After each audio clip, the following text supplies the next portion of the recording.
Kim Pao, nagpaula na naman ng pakilig at paayuda sa couple shoes.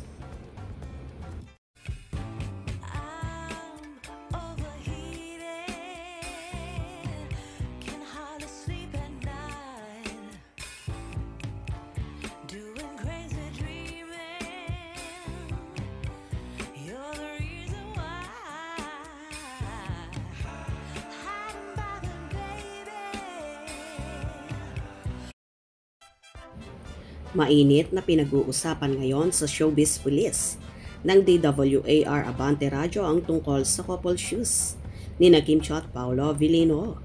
Sa pool daw ang dalawa sa sapatos. May pa-jogging date bago mag-taping. Kahit walang pag-amin sa kanilang relasyon, marami ang naniniwala na sila na. Hindi raw magsusuot ng couple shoes kung walang malalim na pagtitinginan. Reaksyon ng Kim Paulaja.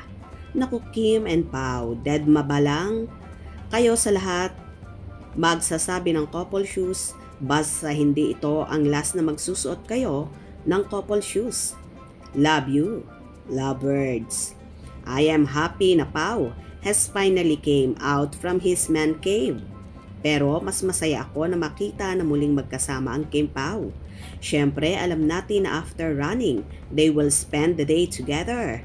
Basta happy sila. Couple shoes.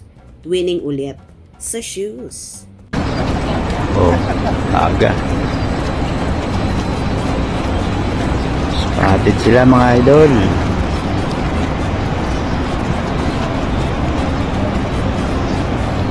Spotted.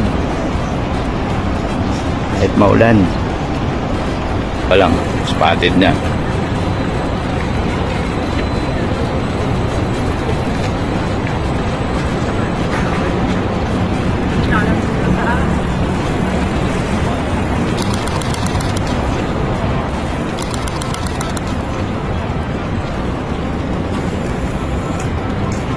Spotted din. Lumikudo ng mga idol.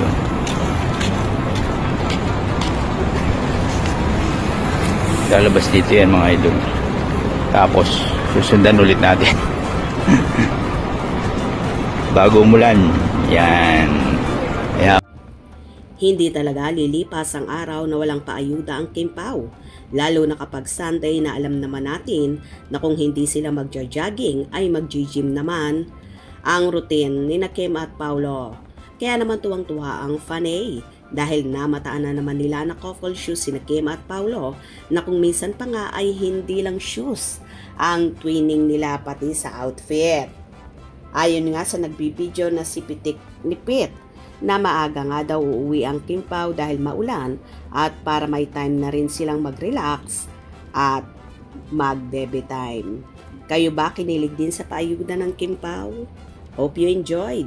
Please subscribe for more info.